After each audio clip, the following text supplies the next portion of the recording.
नीले सियार की कहानी। एक बार की बात है, जंगल में बहुत तेज हवा चल रही थी।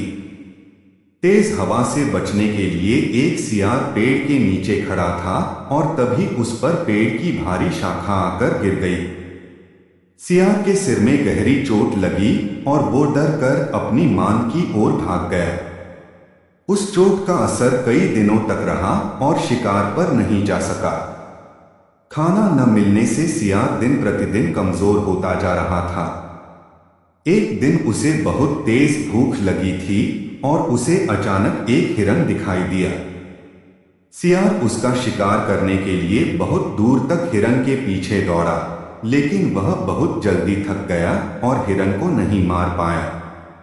सियार पूरे दिन भूखा प्यासा जंगल में भटकता रहा, लेकिन उसे कोई मरा जानवर भी नहीं मिला जिससे वह अपना पेट भर सके। जंगल से निराश होकर सियार ने गांव की ओर जाने की ठानी। सियार को उम्मीद थी कि गांव में उसे कोई बकरी या मुर्गी का बच्चा मिल जाएगा जिसे खाकर वह अपनी रात काट लेगा। गांव में सियार अपना शिकार ढूंढ रहा था, लेकिन तभी उसकी नजर कुत्तों के झुंड पर पड़ी जो उसकी ओर आ रहे थे। सियार को कुछ समझ में नहीं आया और वो धोबियों की बस्ती की ओर दौड़ने लगा। कुत्ते लगातार भौंक रहे थे और सियार का पीछा कर रहे थे। सियार को जब कुछ समझ नहीं आया तो वह धोबी के उस ड्रम में जाकर छुप गया जिसमें नील घुला हुआ था। सियार को न पाकर कुत्तों का झुंड वहां से चला गया। बेचारा सियार पूरी रात उस नील के ड्रम में छुपा रहा। सुबह सवेरे जब वह ड्रम से बाहर आया तो उसने देखा कि उसका पूरा शरीर नीला हो गया है। सियार बहुत चालाक था। अपना रंग देखकर उसके दिमाग में एक आइडिया आया और वह वापस जंगल में आ गया। जंगल में पहुंचकर उसने ऐलान किया कि वह भगवान का संदेश देना चाहता है, इसलिए सारे जानवर एक जगह इकट्ठा हो जाएं। सारे जानवर सियार की बात सुनने के लिए एक बड़े पेड़ के नीचे एकत्रित हो गए।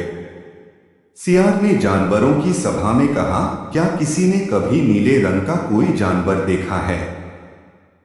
मुझे ये अनोखा रंग भगवान ने दिया है और कहा है कि तुम जंगल पर राज करो।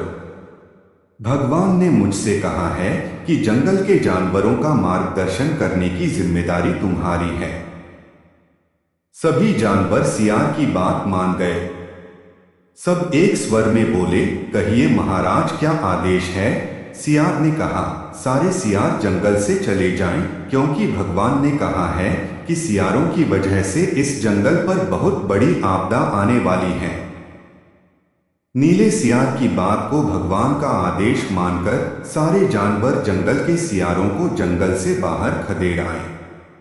ऐसा नीले सियार ने इसलिए किया क्योंकि अगर सियार जंगल में रहते तो उसकी पोल खुल सकती थी। अब नीला सियार जंगल का राजा बन चुका था। मोर उसे पंखा झलते और बंदर उसके पैर दबाते। सियार का मन किसी जानवर को खाने का करता तो वह उसकी बलि मांग लेता। अब सियार कहीं नहीं जाता था, हमेशा अपनी शाही मांग में बैठा रहता और सारे जानवर उसकी सेवा में लगे रहते। एक दिन चांदनी रात में सियार को प्यास लगी। वह मांग से बाहर आया तो उसे सियारों की आवाज सुनाई दी जो दूर कहीं बोल रहे थे। रात को सियार हुआ हुआ की आवाज करते हैं क्योंकि ये उनकी आदत होती है। नीला सियार भी अपने आप को रोक न सका। उसने भी जोर जोर से बोलना शुरू कर दिया। शोर सुनकर आसपास के सभी जानवर जाग गए। उन्होंने नीले सियार को हुआ की आवाज निकालते हुए देखा। तब उन्हें पता चला कि ये एक सियार है और इसने हमें बेवकूफ बनाया है। अब नीले सियार की पोल खुल चुकी थी। यह पता चलते ही सारे जानवर उस पर टूट पड़े और उसे मार डाला। कहानी से सीख, हमें कभी झूठ नहीं बोलना चाहिए, एक न एक दिन पोल खुल जाती है। किसी को भी ज्यादा दिनों तक बेवकूफ नहीं बनाया जा सकता है।